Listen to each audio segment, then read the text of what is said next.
Alors on a parlé un petit peu des parcelles agricoles et en visitant un petit peu chaque endroit, on s'aperçoit qu'il y a eu beaucoup de travail de l'homme, c'est-à-dire que le sol est pierreux et ils ont mis en valeur ces pierres pour faire des infrastructures. Est-ce que tu peux nous en parler parce que ça fait partie intégrante du paysage agricole ici? Alors ici, c'est à la fois une zone sauvage, avec beaucoup de gibier, du sanglier, du cerf, du chevreuil. Et c'est à la fois une zone très anciennement occupée par l'homme et très fortement anthropisée, modifiée par l'homme. C'est les deux à la fois. Donc évidemment, il y a des marques de ce travail. Alors essentiellement, c'est un déplacement des pierres. Alors les pierres, elles n'ont pas été déplacées à cause d'une mécanisation. On pourrait se dire qu'à partir des années 60, l'arrivée des tracteurs, etc., il a fallu épirer. En fait, c'est pas du tout ça qui s'est passé. On a épiré à une époque de travail manuel. Et les gens ont déplacé les pierres de toute taille, c'est-à-dire des plus petites comme des graviers, jusqu'aux plus grosses qui pèsent des tonnes. Et ils ont déplacé pour les retirer des parcelles qui étaient travaillées à la houe et au hoyo. Le hoyo, c'est une espèce de fourche verticale à deux dents qui permettait de cultiver la terre. Alors pour permettre ce travail à la main, qui était extrêmement intensif, on faisait de la vigne, du chanvre, du lin, des petites céréales et aussi des légumineuses. Et pour permettre ce travail à la main, les pierres étaient déplacées, étaient sorties de la parcelle. Comme il n'y avait pas de moyens de transport très puissants, c'était juste des vaches attelées à des tombereaux de bois, les pierres n'étaient pas amenées loin, elles étaient déposées le long des parcelles, dans des tas provisoires. Et lorsqu'on avait le temps, en hiver, on empilait ces tas de pierres sous la forme de murettes, de petits murs de 1 mètre de haut. Et lorsqu'on avait trop de pierres, on doublait le mur et on le bourrait de petits cailloux pour faire un stockage en fait. Alors comme ces murs doubles, on appelle ça les cailloux, ils étaient aussi l'occasion de petits aménagements secondaires comme ce qu'on appelle les caselles, c'est-à-dire des cabanes de bergers ou de cultivateurs qui sont ménagées à l'intérieur des cailloux ou au milieu de la parcelle. Parfois ces caselles elles sont de grande taille, elles ont un étage, et là elles servent de petites bergeries carrées, ou si elles sont rondes, de pigeonniers. Pigeonniers en haut et poulaillers en bas. On a aussi beaucoup de murs de soutènement pour les terrasses, voire même de digues qui font barrage et qui retiennent la terre. Alors tout ça, ça fait des millions de mètres cubes de pierre, sachant qu'un mètre cube de pierre, c'est plusieurs tonnes. Donc ça fait beaucoup de travail. Les gens qui ont fait ce travail étaient quasiment pas payés. C'était des enfants, c'était des journaliers. C'était des paysans à temps perdu. Donc c'était un travail qui n'était pas rémunéré, qui a quand même été fait, et qui a été fait à long terme. Donc c'est un investissement, comme tu disais, c'est une infrastructure qui a permis de cultiver cette région. Et moi ce qui me frappe, c'est qu'elle a été utilisée sur un court laps de temps, alors qu'elle est absolument monumentale, elle a l'échelle monumentale, elle court des centaines de kilomètres. Elle a été utilisée en gros 100 à 150 ans. Et puis elle a été abandonnée après la guerre de 40. Vers 1900. Dès 1940, les murs ont cessé d'être construits. Les chemins de pierre ont cessé d'être tracés. Et à partir de 1960, on a commencé à détruire cette infrastructure pour élargir les parcelles, agrandir les parcelles de manière à manœuvrer avec les tracteurs, ou pour faire passer les tracteurs sur les chemins qui n'étaient pas assez larges ou qui n'étaient pas au bon endroit parce qu'ils n'étaient pas assez portants, notamment les digues. Ouais. Ce qu'on voit derrière là, c'est assez spectaculaire. Alors là,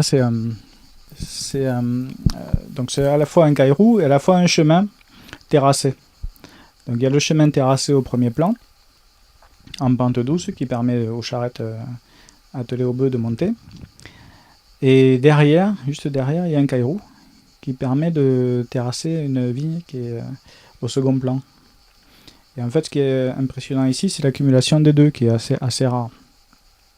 En général, c'est l'un ou l'autre. Et à côté de nous, il y a une digue qui est bien plus grande, bien plus impressionnante. Mais comme elle est cachée par les arbres, on ne s'en rend pas compte. Donc la terre sur laquelle on marche actuellement s'est accumulée du fait de cette digue. Voilà, c'est une terre qui a été une argile, qui a dévalé la pente et qui s'est accumulée petit à petit à force de la travailler. Elle descend tout le temps un petit peu chaque année et elle s'accumule là, ce qui fait que là on a plus de profondeur et on peut commencer à cultiver des plantes exigeantes, notamment le chanvre. Alors ici les lieux de chanvre, ça s'appelle des canabales et c'est des terres qui sont plus riches, plus profondes. Et souvent, entre les pieds de chanvre ou après le chanvre, on cultivait d'autres légumes. Ils étaient associés à cette culture. Et le reste était cultivé en orge ou en petites céréales. Alors moi, on m'a dit que c'était de l'épeautre. Je veux bien le croire. Sauf qu'actuellement, l'épeautre, c'est une plante pour les terrains humides. On m'a dit qu'il y avait aussi du seigle. Je veux bien aussi le croire, sauf que maintenant le seigle c'est une plante terracide.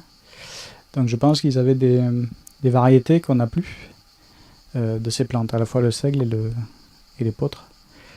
Ils faisaient la pommelle, c'est une orge à 2 rangs. Des avoines noires, blanches, de printemps, l'avoine de mars, qu'on appelle l'avoine mouchetée. Ils avaient une avoine d'hiver aussi.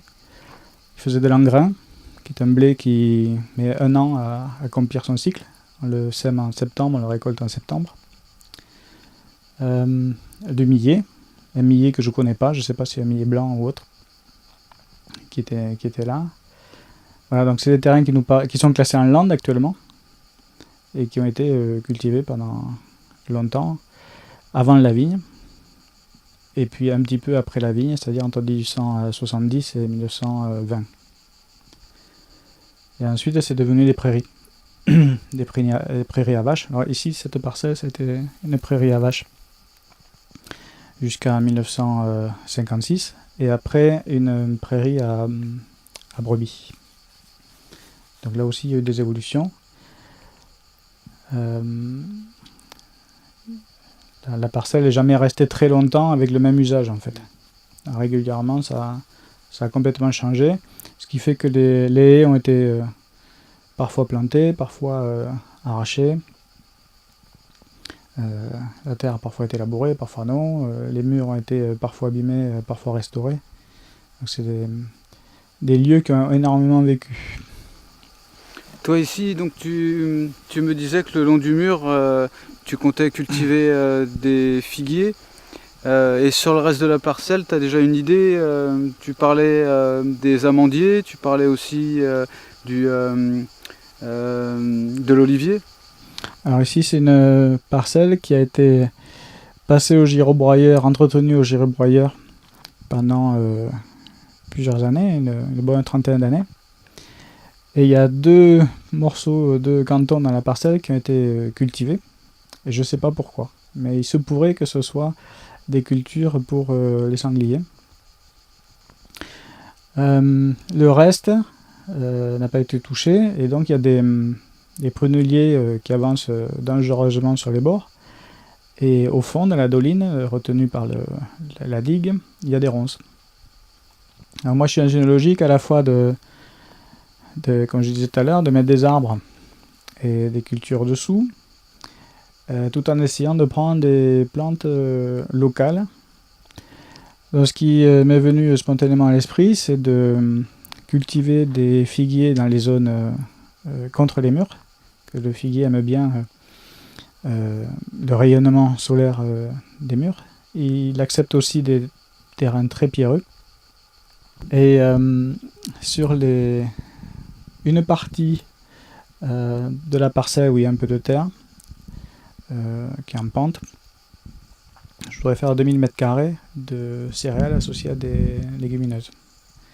Donc là, ce qui se dessine, ça serait un pois chiche millet, puisque aujourd'hui, cette semaine, on a trouvé la semence de pois chiche en bio, ce qui n'était pas simple, avec la dose nécessaire.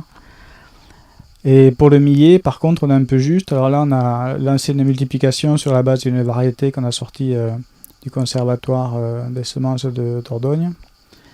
On l'a multiplié. Normalement, on devrait avoir suffisamment de graines pour semer cette année.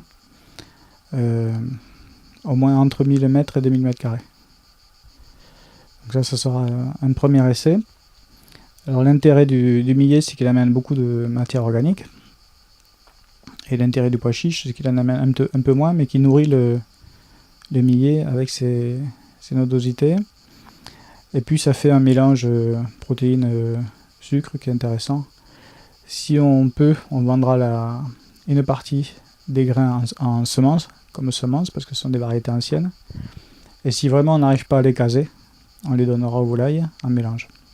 On en mangera une partie, et le reste on le donnera aux volailles. Donc l'idée, c'est à chaque fois, quand on lance une production, de se dire qu'est-ce qui va se passer si on ne peut pas la vendre. Et trouver une alternative. Voilà, donc là, il y a 3 possibilités d'écouler la production. Donc c'est à peu près sécurisé. On a fait le test cette année, on sait que ça fonctionne. On a fait plusieurs tests, donc on a déduit la bonne date de semis pour que les mélanges évoluent ensemble. Et maintenant on est prêt pour semer. On va semer en mars et on va commencer à préparer le terrain en septembre. Alors on va labourer légèrement en septembre, faire un faux semis et on va laisser les herbes lever un mois.